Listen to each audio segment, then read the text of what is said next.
Welcome, ladies and gentlemen, to another episode of Comic Book Women. I'm Laura. Hi. This is Lucy. Hi.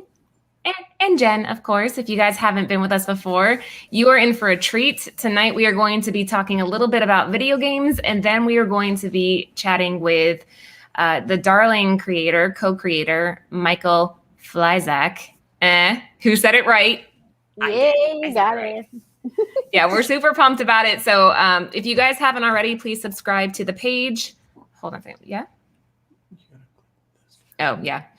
Subscribe to the page and follow us on, well, we're only on YouTube right now, right? Comic Book Women's on YouTube? Mm-hmm. Yes. Yeah, we go live every Tuesday. Here's the other channel that the girls and I are pretty pumped about. We just started this a few weeks ago. This is called Nearing Nerdvana. Lucy, what's that about? Oh my God. We talk about everything that has to do with the nerdy geek entertainment. And so we talk about a little bit about everything, news and our favorite picks. It could be comics or movies. You never know what we're going to talk about. So it's pretty fun, entertaining. It is fun. We have a good time with that one. Yeah. All right. So what do you guys say? You guys, what? Oh, happy May 4th. Oh, yeah. Shit, you're right. That's what I was saying. Yeah, I have my Millennium Falcon chair.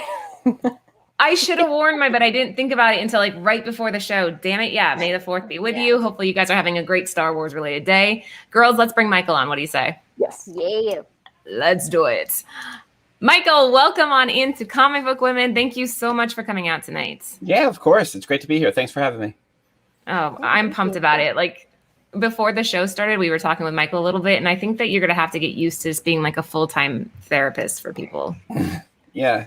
I think that's the effect your book's going to have. I've had a lot of people reach out and just start conversations with me kind of over Facebook or social media or email. A lot of people have loved ones in their life who struggle with addiction, and they're like, I don't want to talk about it. But then they're like, well, this person's talking about it. Maybe I can talk about it. That was kind of I think one of the main drivers of the book is like, I felt like I needed to talk about it and no one really wanted to talk about it. So I just kind of took it out on the page, I guess, Mm-hmm. Yeah, it's so true. But before we're going to teach you, or no, not teach you, but we're going to show you guys a lot about the Darling book. But before we get there, just a little bit of lighthearted stuff. So, Michael, what is the Super Nintendo all about? Okay. What's funny is this follows me everywhere. It's like the little podcast that could. Every time I think I'm about to talk about a comic, I get like the Super Nintendo ambush. It's me and it's me and my buddy Todd, who also co-created and co-wrote Darling. We're trying to find more ways to fold our love of vintage games into our love of just, I don't know, like having a hobby and hanging out with our kids, building something with our kids, doing, so we started this show and it kind of broke out into 3 different shows. The main one is Super Nintendo Entertainment Podcast. That's where we have our kids on. We'll talk about everything we loved as kids, and then we try to convince them like it's cool, but it usually doesn't hold up. We did an episode on all kinds of things. We'll do movies, we'll do TV, we'll do music. We'll talk about music and obviously video games. What's really funny is some stuff is like, all right, that wasn't so bad. Yeah, like my son Gabriel will be like, all right, we'll watch like Demolition Man. It's a little weird for him, but like he's like, all right. He's like, I get it, like Hollywood action movie. And then I'll be like, all right, check it out. This episode we're gonna do Willow, and he's like, what the fuck was Willow? And I'm like, yeah, I don't know. I was like, I remember it being a little cooler than that. Maybe I'm just way off the mark. So some things I think are better left untouched. If from our childhoods. You went with Willow? You went back to Willow, man? Ooh, yeah, our second episode. So because I thought it would be hilarious to have him, and this was before Ron Howard was talking to do like a show on Disney Plus to bring back the Willow universe for whatever that's worth. But I wanted my son Gabriel, who's 12, to write a treatment for a sequel. So I come up with fun assignments for him, and he just really just tries to make Todd and I laugh doing them. And so he wrote this whole treatment called Willow 2: The Forgotten Child, and I read it. I did a dramatic reading on the show, and we just kind of laugh our way through. There's a raccoon named Trashster for some reason, and some other things that only could come out of a kid's brain. But yeah, that's Super Nintendo Dads. It's just, and then the Morning Dad Cast is just every Monday. Todd and I get together and we just show that we're constantly aging and we can't stop it.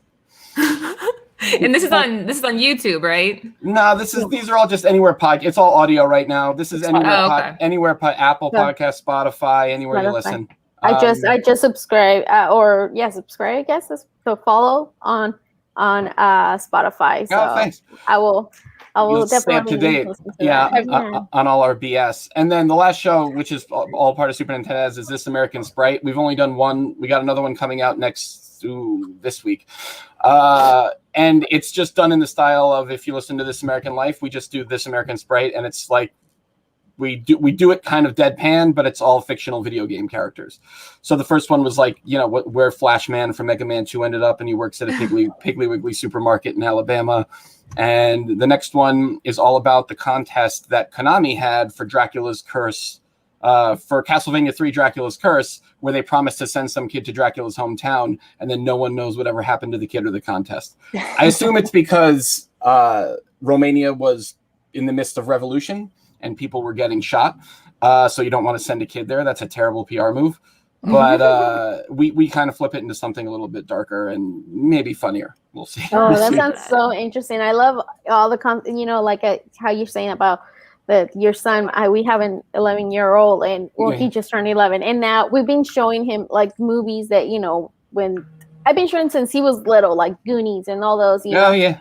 And now that he's getting older, like Mortal Kombat, he likes the old one. And there's a lot of movies that I show him. When like Mighty Ducks, he didn't know there was a movie before the show, so he watched it, and now some stuff that it's kind of like now that we watch is like so cheesy, but still like the storylines are so good, but it's just they look cheesy, and it's fun to share that with your kids. Yeah, I like that concept. Yeah.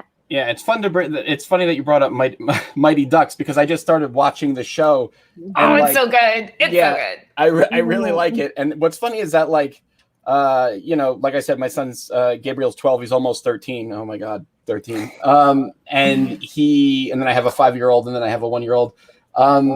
But right now, so Gabe's kind of leading the pack, and he didn't know, like when Emilio Estevez made his entrance, he had like, it meant nothing to him, and because he'd never seen the previous movies, and I was like, "That's Emilio Estevez," and he's like, "So that's Pompeii," and I'm like, you know what? I'm shutting it off. We're going upstairs.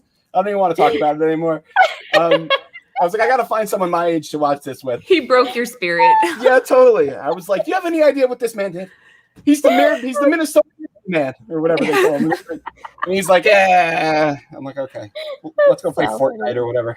You know what? My husband was telling me that his grandma babysit him. Babysat for Emilio Estevez? Yes. Really? Yes. Yeah. In the Philippines, because my husband's Filipino, that I guess when we're assuming that it's when his dad was doing a movie out there, and she babysit him. Yeah. That's crazy. Cool. Yeah. Jen, what were you trying to say earlier? I heard you wanted to ask him a question. Oh, if you guys have with the kids watched Legend or Labyrinth? No, not yet. Those are both.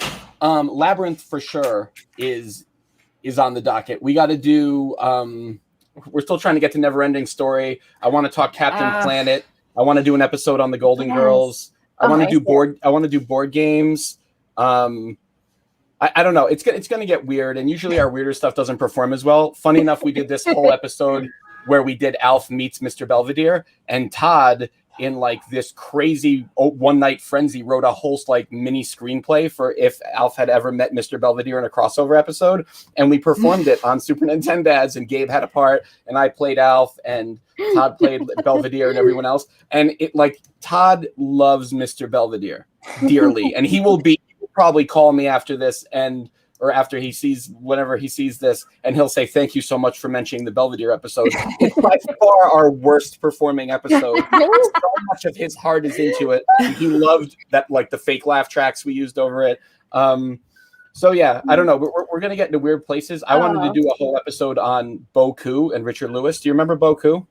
This is really gonna split the room. It depends on how old you are. Oh, Boku. No. It was a fruit beverage.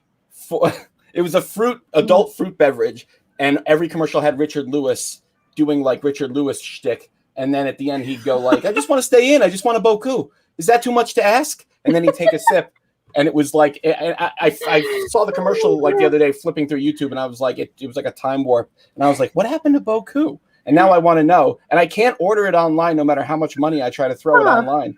No one is eBaying old Boku. I was gonna say eBay maybe, right? But then you might end up with like moldy weird Boku. shit, yeah. Right, old. Yeah. But no one wants old. I want like freezer kept, like vintage.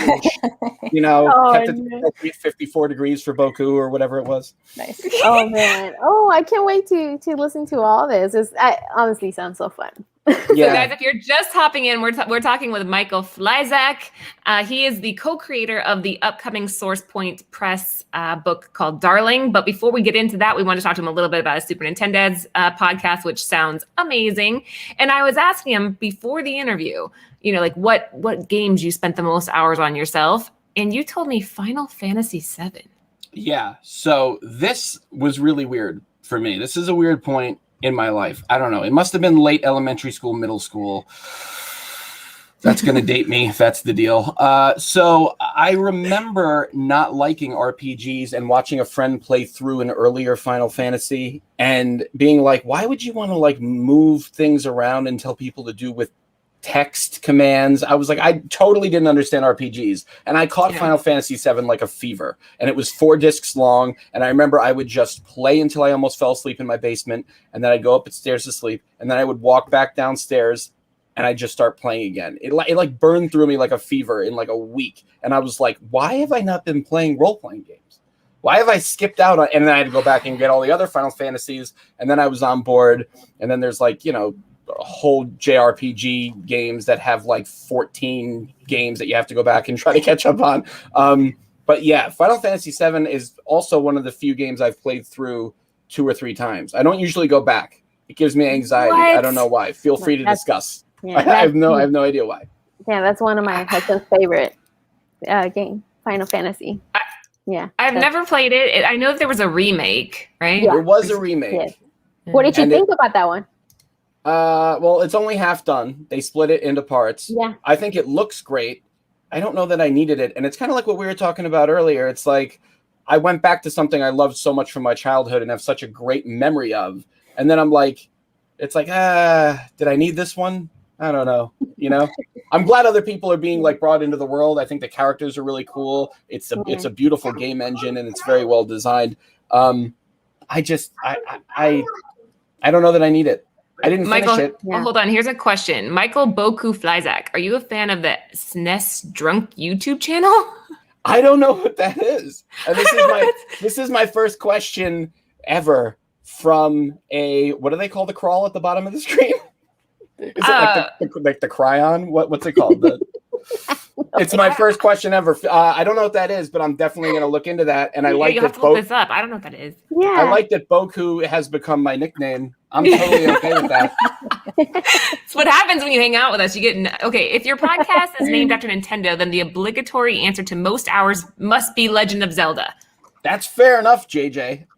That's totally fair enough. I have played every Zelda but Skyward Sword. I've never played every Zelda twice. That's the only reason that it's probably RPGs get the most hours out of me. But totally, certainly, all due respect to Zelda, it's incredible. Almost every one of them except Skyward Sword. And the real Zelda specialist is Todd, who couldn't be here tonight.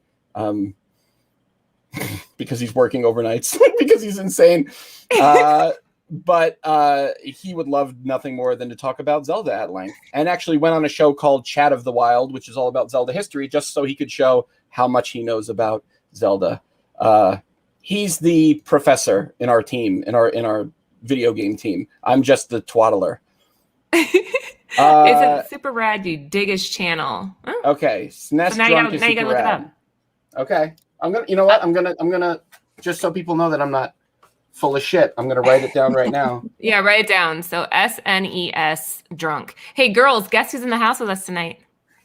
Hey. Trish her Forstner, picture. guys. She's awesome. Oh, that's Love you, Trish. Michael. This is the Stray Dogs co-creator. Oh, I know. We got her in the house. Very cool. And yeah, the game is gorgeous. There's no denying that the remake is gorgeous. I felt like I don't know that I needed it walking through my memories, my dear childhood memories, and rummaging through my stuff. Well, the other one you picked was We Don't Know How to Say It. Yeah, Jen debate So- on this one.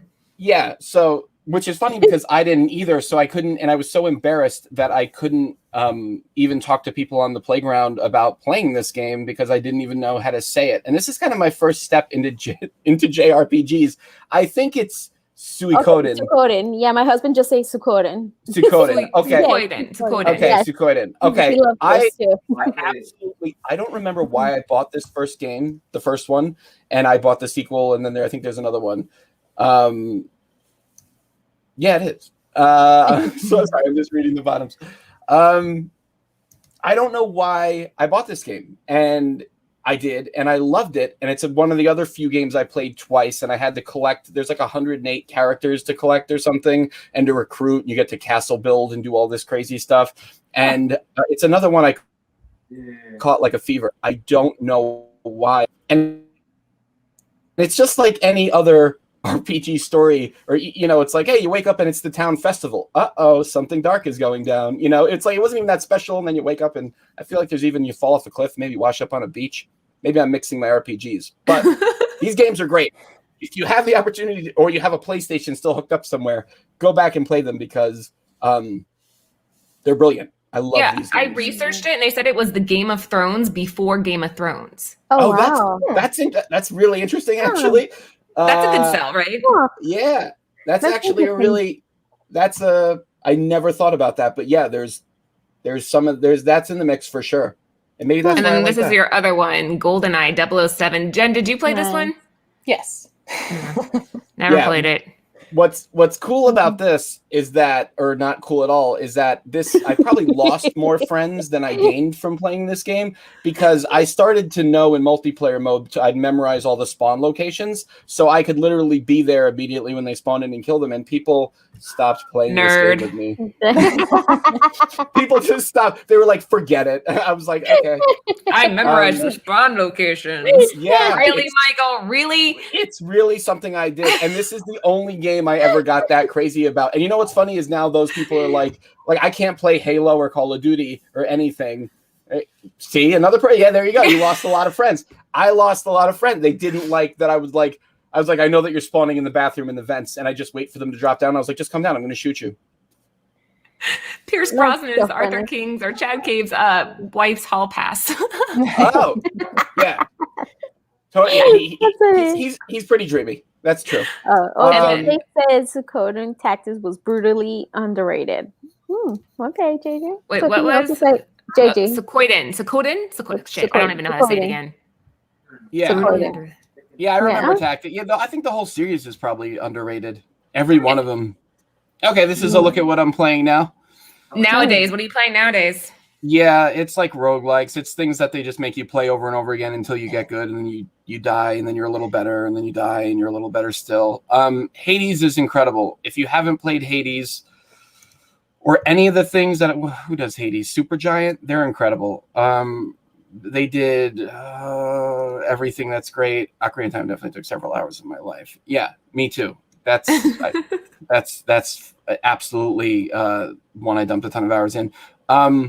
If you haven't played Hades, it's beautiful, and the art is beautiful, and the voice work is excellent. And I think it just won a BAFTA for Game of the Year or something. That's weird. Dead Cells is a similar kind of vibe. I prefer Hades, but again, like you can catch these are like the kind of two of the best games for, when you're like just one more run. I can do it just one more time. You'll do like a run, and when you die, you got to start from the beginning, and you just pumped an hour and a half, 2 hours into a run, and it's like 2 a.m. You're like, but I feel like I was just getting better. I'll roll the dice and do another one. So these are both great games. If anyone's sleeping on these, don't, especially Hades, because it's excellent. And do you talk about it on your podcast? Like if people want to get more in depth in this type of stuff, is this brought up during your podcast? Oh yeah, we talk about what we're playing all the time. If it's like game of the year time, end of the year, we'll talk about that. We'll talk about what we've been, what the kids have been playing and enjoying, and what they've been playing and not enjoying. So, but right now you're doing vintage video games, right? Like you're researching vintage stuff. Yeah, for the most part, we try to, like, our next show with the kids, we're doing Bible Adventures, which was a. This is interesting. I might actually have Bible Adventures. I might have it. Sound interesting. It doesn't sound interesting. That doesn't sound interesting at all. Are you like learning verses and stuff? I'm just trying to picture it. That's why it sounds interesting. You know what's funny is that it's a baby blue cartridge, and I still can't find it on my shelf. It should be the easiest thing for me to locate right now. I can't. All right, I can't find it. But anyway.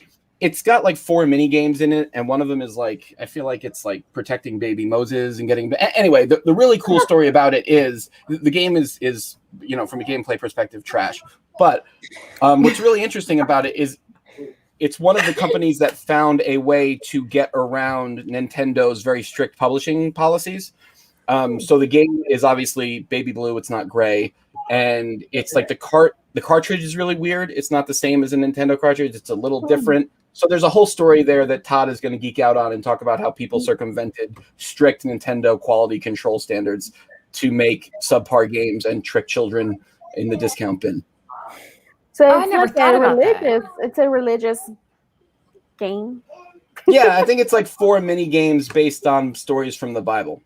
So it fits in the Nintendo. It fits like a Nintendo cartridge. I never even thought about that. Like totally. I really wish. I can't believe I can't find it for you right now, because even it looks really weird. If you spot it during the show, just like be like, "Laura, I found it." Somebody has a question for you too. Okay. Let's see here. Would you say Returnal is worth $70? Oh man, what are you watching? What I'm playing on PlayStation Network right now? Because I was just playing that yesterday. Is it worth $70? No, it's a Housemarque game. I mean, they make smaller games. Resogun was incredible, but that was like free when the PlayStation 4 first came out, and then when the PS5 came out, I heard about Returnal. I like the pedigree of the studio. I think it's an excellent game, but it feels similar to like Hades or Dead Cells. It's just really, really, really pretty. And you could tell that the graphics engine is doing some work. Is it worth $70? No. I really wish that game was $39.99, and I think a lot of people and had a proper save system, and then I think more people would be happy with it. But this is a comic podcast, so this is a comic show. We're getting so sidetracked.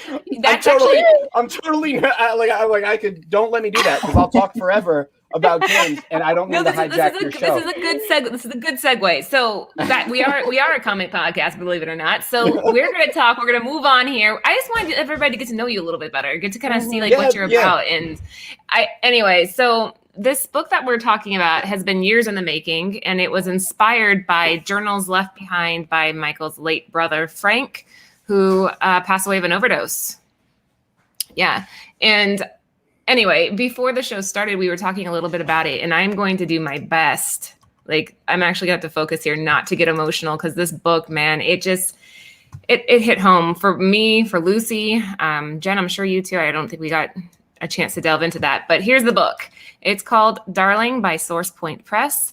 Michael, can you give us a synopsis for people who have no idea what I'm talking about here? Yeah. I guess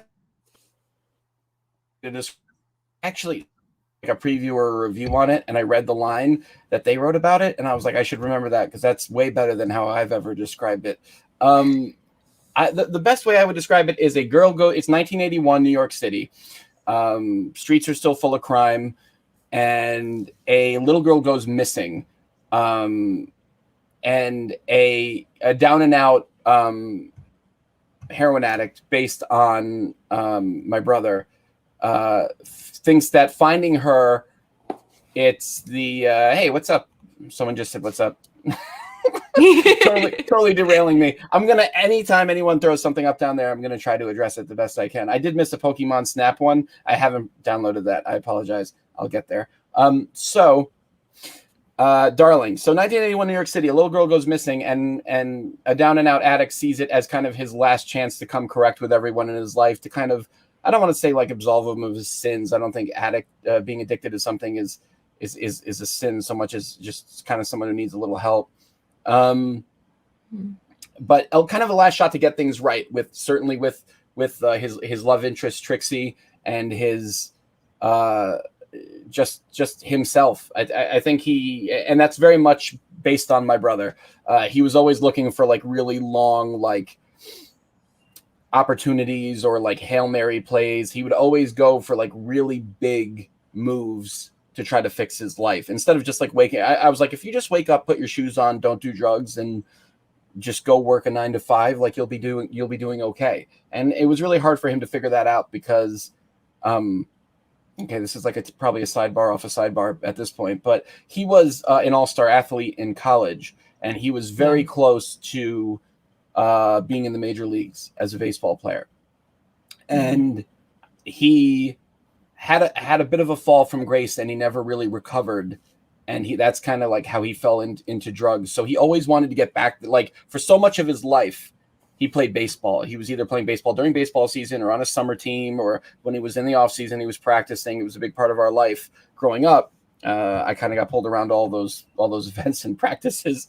But that was everything for him. And then when he lost that, I think he kind of lost a big part of like what his life was about. He was driving for that since he was like 4 or 5 years old. No joke. He was playing baseball for well over 30 years of his life. Yeah. And you could tell that he just felt like he lost such a big part of his identity. He didn't know what to do. He didn't know how to fix his life. He didn't know how to go from being an all-star athlete who was incredibly popular and like doing very like, you know, like a social butterfly, to kind of being like the kid back in his hometown, not knowing what to do with his life. That was very hard for him. And that was the beginning of, you know, some lighter drugs into some harder drugs into the worst drug. Yeah. And guys, if you're just hopping in, we are talking with co-creator Michael Fleizach and Todd Hunt. They are the writers behind this book, Darling. What Michael did here was take journals from his late brother, and they developed his memories and his stories and his thoughts into a comic book. I just recently, the girls and I had just recently got the chance to read the PDF. It's fantastic. So you delve into the underbelly of 1980s New York City. Like Michael was saying, it kind of centers around a little girl that goes missing. And so our anti-hero, so to speak, Frances Darling, kind of comes onto the scene. But so this cover here, Michael, who did this artwork? This is Dave Mac Mims. So, and he's incredible. I love working with Dave. He was my first choice. Sorry, I'm talking too much. Were you gonna? No. I'm totally agreeing with you. Like without him, this book wouldn't. Don't get me wrong. That sounds like an asshole thing to say. This book is fantastic, but he brought it to like another level. Oh yeah, and I think that was it's really weird because Todd had worked with him on a previous project of like a book of poetry or something that Dave did some sketches for, and as soon as Todd and I started talking about this book, he was like, I have the exact person in mind to do this stuff. And I'm like, all right, let's see it. And he started drawing some things that I was like, oh my God, the way he hides and like he puts graffiti and messages, like small like little tags in every scene. It's very meticulous. It's very it's meant for like multiple readings. You'll catch things. He hides things in scenes. It's really, really cool. It's fucking brilliant. What he does is incredible. You see so many little details that you miss the first time going around. And Jen, what do you think of this? What do you think of the cover, the art? Oh, go ahead. Yeah. So I got to both read the PDF and the ashcan. Basically, God, was it 3 months ago? 4 months ago when we had Garrett Gunn on. He talked Yeah. about the Source Point Press has an Ashcan program, and I was like, sign up. And then I got this last week. I'm like, that's funny because now we're interviewing. Yeah, that's cool. Yeah, That's cool. and that's an alternate cover that for the Ashcan that Dave also drew. Yeah, they have some a really cool Ashcan program, and there's a lot of cool stuff in there. So if you're interested in Ashcans, head over to Source Point and sign up. You can get all their cool stuff. Yeah, I like that. I got it before FOC, so You got it before Michael. You did. You did. You beat him to it. Yeah. I had to raise hell to get my Ashcans over here, and they just sent you yours on a silver platter. Jen's like, I got mine, sucker. So Jen's always ahead of the game. She really is. I mean, this, like I said, this book is fantastic. The story, I mean, somebody in the chat was mentioning the origin story behind this is just, man, it's freaking awesome. Yeah. What's this cover, Michael? So this is our B cover by Alex Riegel. Is it Riegel or Riegel? I apologize, and I've spoken with the guy so many times. And well, it's EI like your name, and yours is Fleizach, so I would think Riegel. Yeah, right. Yeah. Sorry, Alex, you're the best, and this is awesome. If you're listening or watching, I'm sorry. He did a fantastic job on all. He did variants for all 4 of the first books. And they all look like trippy, like 1970s, 80s movie posters. Yeah, I was gonna say, it reminds me also like those oh my god, the music vinyls, like the covers and some of the like hip hop kind of way. It kind of reminds me of that too. Mm-hmm. Yeah. Cool. There's a lot of cool stuff he folded in here, and with very little direction. He was like, just send me some stuff and I'll work up some stuff. And I was like, yeah, all right, we'll see. And then he sends this, and I was like, I don't need to direct this person at all. I was like, yeah, keep going. I can't wait to see what you got next. It's great. So cool. I love it. Fantastic. So the story, though, the storyline, you paid a lot of homage to the styles of Alice in Wonderland's Lewis Carroll and The Wizard of Oz, Frank Baum. Like I read a couple interviews, or not interviews, but reviews of your book, and people are saying it's kind of like tumbling down a rabbit hole into this world inside your brother's head. Yeah, for sure. It's and it gets weirder and weirder. So far, you've only read the first PDF? Yeah, only the first one. Okay. Can't wait for the next one, man. Okay, so the world really opens up in book 2, issue 2. It gets really, really strange. Oh, congratulations for hitting 4K. Yeah, we just hit 4K subs. Yay! Okay, sorry, nice. Go ahead. Yeah, the world really opens up. It becomes try not to give too much away, but more and more fantastical, but as grounded as we can. It's a weird mix of like fantasy, Disney, and dark violence and drug use. And mystery, I guess, because he's on the trail of trying to find the missing girl. I don't know. There's so much stuff that Todd and I love that influences us in how we speak and talk shorthand, and when we think about projects. We love to throw as much stuff we can into the stew until the stew tastes terrible. So like anything I love, anything he loves, we're like, throw it in.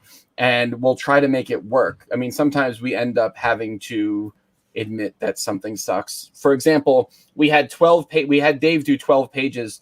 This whole book was done over email. The first 100 pages was done over email. I only had one phone call ever with Dave, which is a real testament to his talent, because he can get a lot out of an email. Todd and I talk way more regularly and live near each other, so we hang out sometimes.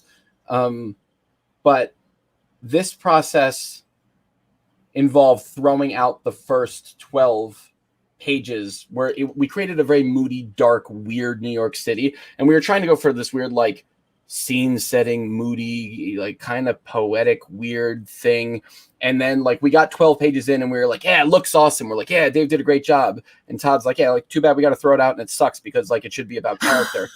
And I'm like, you're right. You're absolutely right. Damn. So what's weird is we talked a lot about Disney, specifically like early 90s, late 80s Disney, like Aladdin, because Francis you're supposed to love like you love Aladdin, even though Aladdin is a thief and kind of a jerk to all the town people who live in Agrabah. Yep. Is that what I it have is? never thought of Aladdin that way, but you're kind of Yeah, right. but you're He's right. kind of like a bread stealing dick, right? Yeah, Yeah. he's not the best, but like you're like, what a lovable scamp, and you just want to like tussle his hair or whatever, and then make him a prince. So we knew we had to start it. So the narrator is who you're looking at on the left, who's saying, "What's up, my mellow?" So he's the narrator, and he starts the book. And there's a real parallel between the way Dave thought about him and Todd thought about him and the beginning of Aladdin, where it's the guy who's kind of selling the wares. Do you remember how Aladdin starts? Yes. That's right. He's also voiced by Robin Williams in the beginning.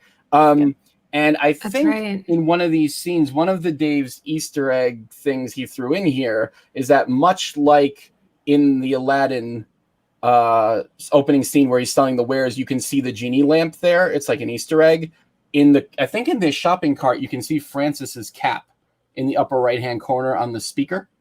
Oh, I see it. Oh, yeah. Okay. Oh, I'm like using my cursor like you guys can see it, but you can't. But I do see it right there. Yeah, I think that's what that is. If not, there's definitely a panel where it's more clear. But Dave was like really proud that like he was in, like we talked a lot about Disney while writing this really dark, violent fairy tale.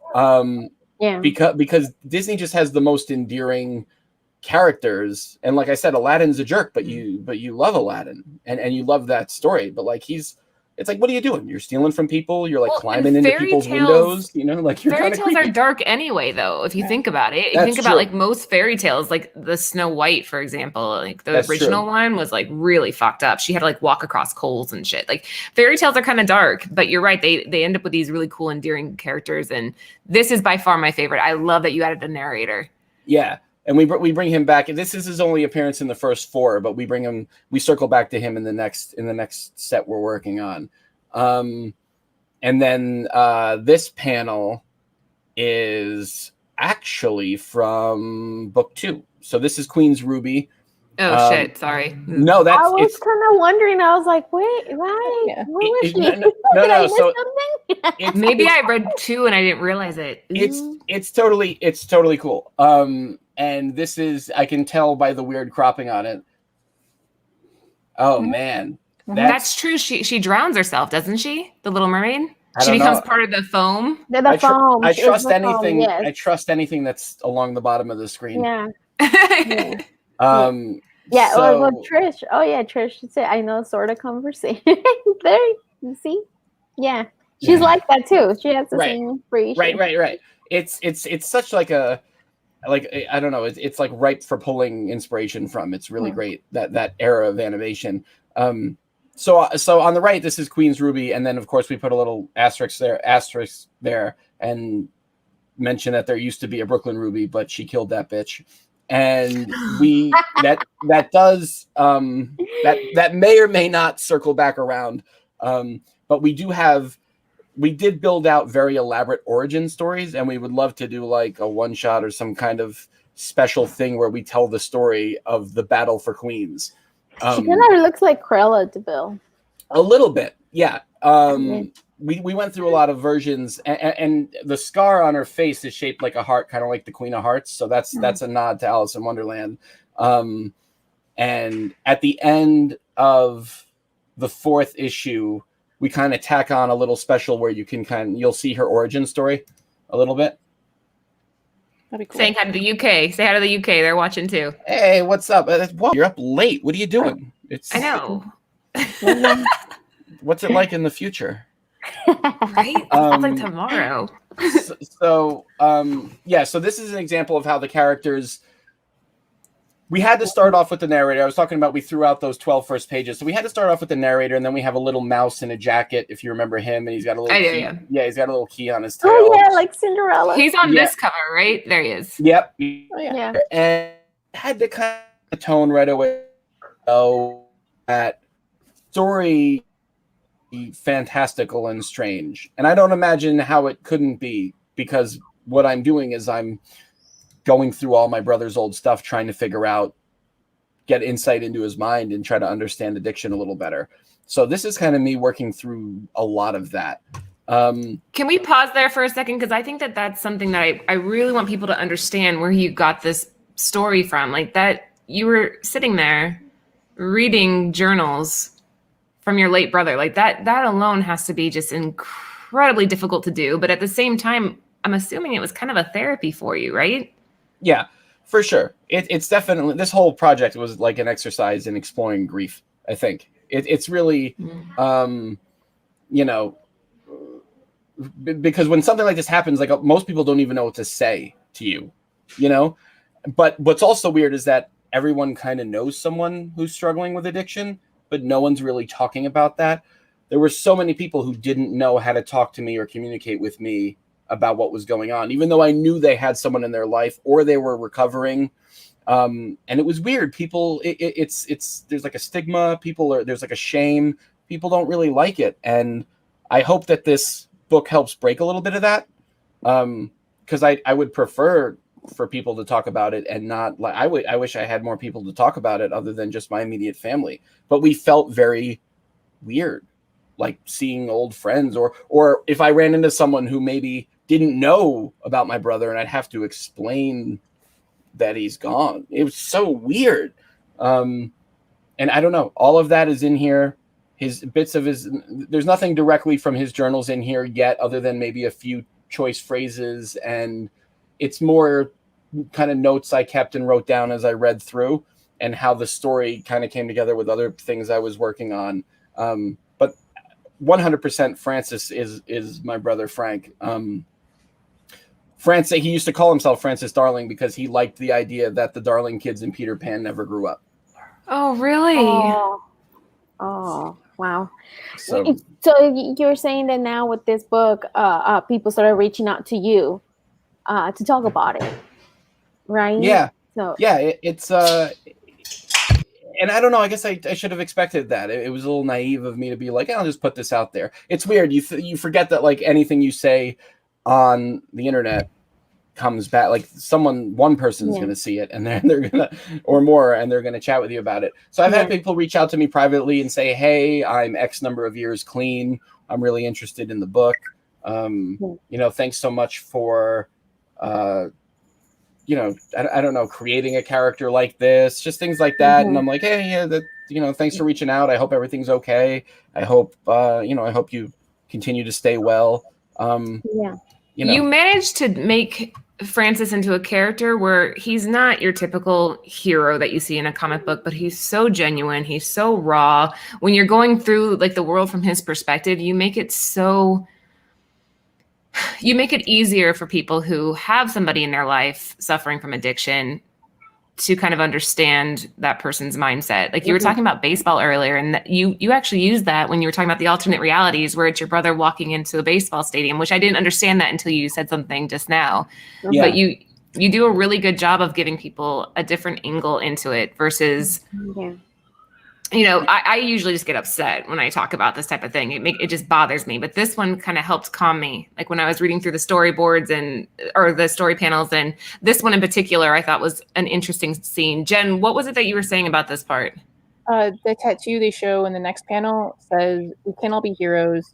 Somebody has to sit on the curb and clap as they go by." And that's his like tattoo on his arm where there's like tracks. I saw that. It's kind of, I guess, intense. Like, I was telling you before we started, like everybody's going to have a different emotion reading this, like with certain parts. And on some, for me, I feel a little anger, but I guess need to, but then I try to understand the other side too, and it's, Yeah, it's a tough thing, and no one really, I don't think anyone really has the right to tell anyone else how to experience something like this or to process something like this. Some people get really mad at people struggling with addiction in their life, and that's valid. And some people get sad, and that's valid. Some people enable, and that's valid. Some people, we had different ways for dealing with it just within my household between me and my mom and my dad, just how people saw him on any given day. It was really hard.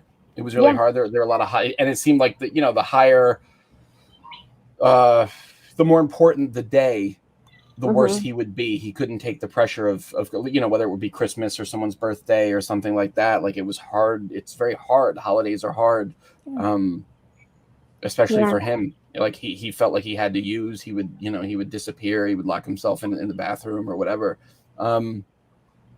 It's very, very tough. But I think that's why I tried so hard to make people love him in this first book. I want people to know that, like, there's so much of this stuff in here that's directly from my brother. Like, when he gets thrown in the cop car and asks if he can smoke in here, my brother used to go, even long after the smoking ban in New York City, he would still ask everywhere he went if he could smoke in here. And they'd be like, no. And sometimes he'd do it anyway because he could be an asshole on any given day. And, like, when he's ordering his coffee with tons of sugar, that's literally how he used to order it at Dunkin' Donuts. I remember it was one of the funniest things. He'd say to the person behind the counter, he's like, yeah, can you make it like really, I want a lot of like cream in it and a lot of sugar. And he's like, put in a lot of sugar until you think it's too much sugar, and then put in like 2 more big spoons of sugar. And that's the way he ordered it. And I I was like, you're so weird that like, that's it's just funny. like, I think that was just part of his weird and that's behavior. kind of how I like mine. Yeah, that's how I like mine too. But I would never like order it that way. You know what I'm saying? Like, you I love put it that way. exact scene in the book too. That exact scene in the book. That's exactly how he used to order it. And I part of this book was I wanted to kind of like build a world where, because he's my only sibling and I lost him. So the only way I can kind of retain these memories and these inside jokes and these things I love about them are to put them in here. It's almost like a lockbox for safekeeping, so that like if I want to hang out or see my brother again, I can go back to this book. And there was so much I loved about him, and so much, like, we were in a band together. Music plays heavily into this story. There's just a lot going on, and I didn't want to ever lose that.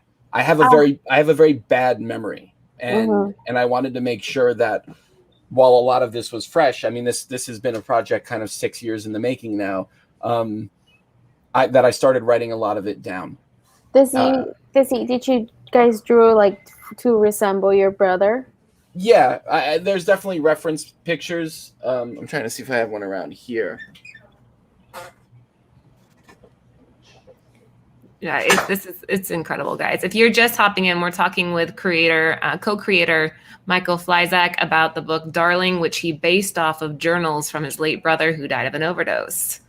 So I don't know if you can see this. This was him when he was playing baseball at Miami. Oh, okay, yeah. So I see the features. So that's his like athlete phase. But then I don't know if this whole thing is going to come down and. Oh my God, I don't even know if you'll be able to see this, but this is a collage of what he was like in our band. You can see him there in the front. There's definitely a resemblance. I could see how you could. That's him right there. Cigarette? Is that a cigarette? I'm sure in his ear. A cigarette in his ear. Yeah, he used to. That's another thing. He would say, "Hey, can I smoke here on stage?" And they'd be like, "No," and then he would smoke anyway. Just stuff like that. But when we were kicking this off, we gave Dave a lot of reference pics, and we were like, we don't want it to be exactly like him, but capture that kind of vibe. Yeah. And we went through a bunch. It was really important, so we went through a bunch of attempts, a bunch of drafts, and I think he finally settled on a really good likeness. And you talking like about your brother, and honestly, it's like if you're describing my dad. Yeah. It's hard. It's hard to read, but at the same time, it I don't know. It speaks to you, man. And this is another panel that I chose, Michael, because it has a good example of Dave using street graffiti on the table and everything, and you see that throughout the entire book. It's incredible what he does. Yeah, he puts it everywhere and hides it everywhere. It makes it feel very authentic, 80s NYC.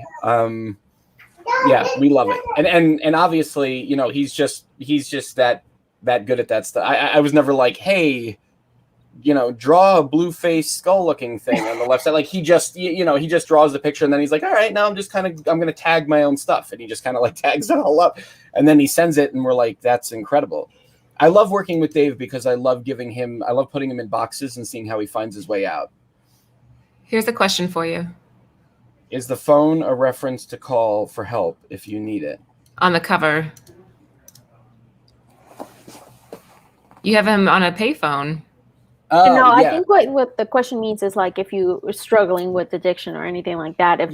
We have a message. I think that's going to go in the first printing. We're actually working with a bunch of different programs that are kind of battling against the opioid crisis.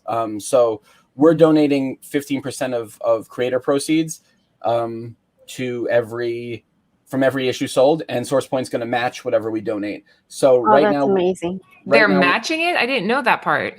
That's cool. We're donating 15%, and whatever we donate, they're going to match. Wow. Wow. Okay, guys. So you guys have to order at least 2-3 copies of this. You guys pre-order now or from either from your local comic book store or SourcePoint. They can order. I'm sure they can order from there too, right?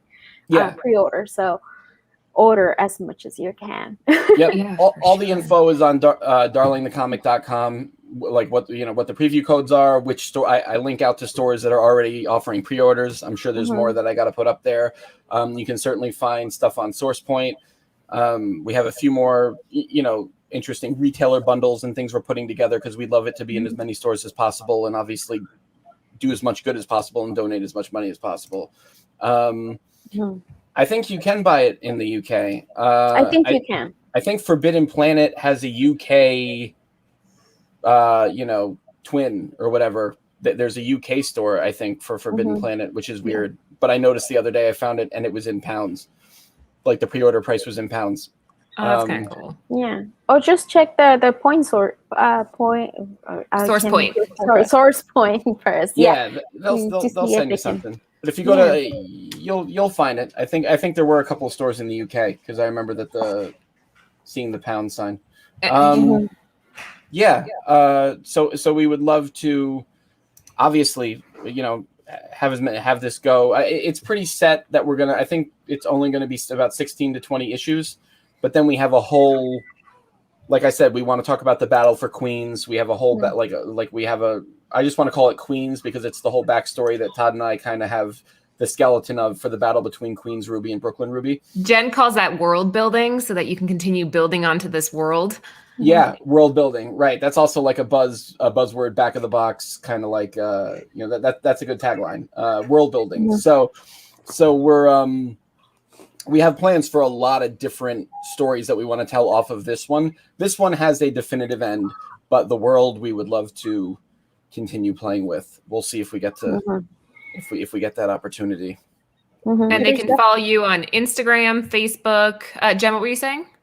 Just real quick that I think there's other groups out there, but I think it's called Al-Anon, A-L, and then like a dash A-N-O-N for people who are like your loved ones are going through support group for people that their families they went through addiction or things like that. That's pretty interesting. Yeah, and we're going to call a lot of those out. A lot of in the opening of the book, obviously, we're going to have if you need help or if you're struggling, here's a couple of resources. We're going to put that in the book so people have that. I certainly hope that people find it comforting that an anti-hero like Francis exists and won't judge him too harshly, even though, he is very Aladdin, as we discussed. I don't know. I watch Aladdin and I'm like, that's not very nice. And other people are like, I love this guy. But and I'm sure I'll get similar stuff for this book. But I hope that at least people enjoy the ride and have fun seeing all this crazy stuff that Todd and I have come up with. We're certainly having a blast making it. And Dave is doing a killer job upping the bar every time. I mean, the next issue, the one he's working on now, is bananas. I can't believe. And like I said, I like to put them in these boxes. Like I like to put them in like really tough corners. For example, really quick, I was like, hey, for this sequence, you need old Roy closing credit. Okay. I'm like, really? Wait, So- hold on. I missed that. Did you guys miss that? Did he break up? Yeah. No, it was breaking out a little bit.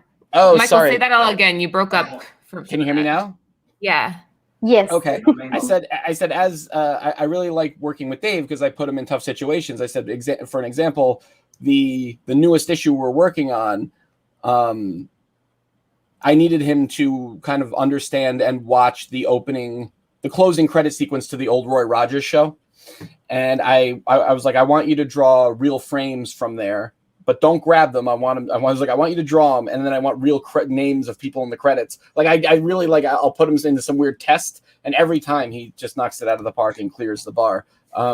It's incredible. So it's so much fun to work with someone like that who doesn't really phone it in. He really like. I don't know. Sometimes I think he's doing it just to be like, oh yeah. He's like, that's your idea. I'll show you how good the idea can be.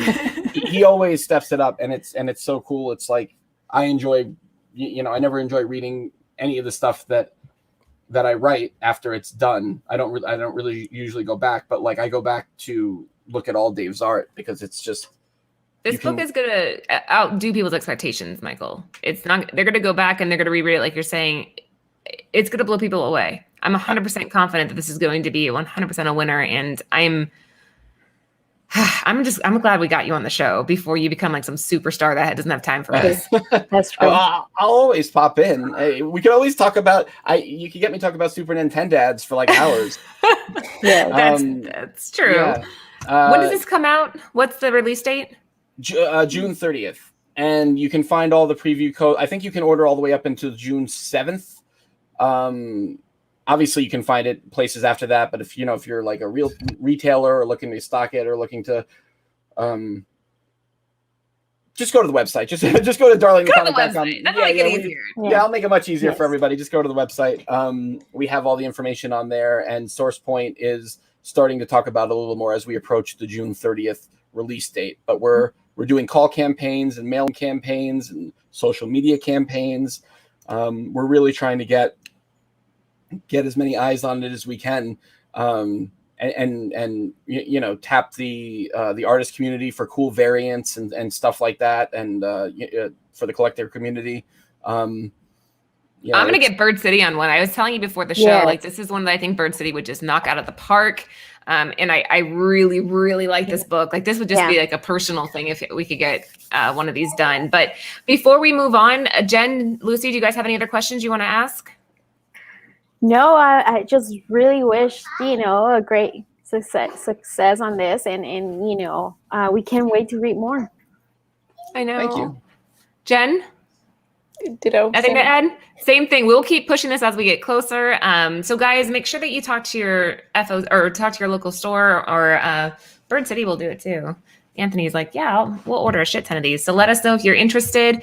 Before we let you guys go for the night, I wanted to point out real quick that Bird City Comics did release Megan Hutchinson's kind of our girl. We had her on the show a while back and we love her. And she just did this cover for us, The Nice House on the Lake #1. That 2-book set is currently available over at birdcitycomics.com. Ooh. And I was going to tell you guys, she also did our Something is Killing Children #16, but Anthony walked in. We launched this less than an hour ago and it's sold out. It's Shut gone. up. Oh my Oh God, my I didn't God. get to order. Yeah, Darn it. I'm like, in 40 minutes, this thing was gone. So if you haven't, I'm gonna reload them. Anthony says, how? Well, I always stash some to spread them out. He said he's going to try to reload some later because he tries to spread it out so that the initial rush doesn't take him from everybody. So Right. do us a favor if you haven't already and subscribe to the Bird City Comics newsletter. We're not annoying with our emails. We only send out an email if something's dropping, and this one just dropped. So maybe they could get a hold of one, Ant, in the next hour or so. Yep. All right, so you heard him. Go and subscribe now. We'll let you know in the next hour or so if we're able to drop a little extra in here. If you missed out on the first run through. But yeah, isn't that cool? It's Something That's Killing Children. It's like a horror homage cover. And then again, reminder, I know we just all went off the screen, but reminder to check out Nearing Nerdvana.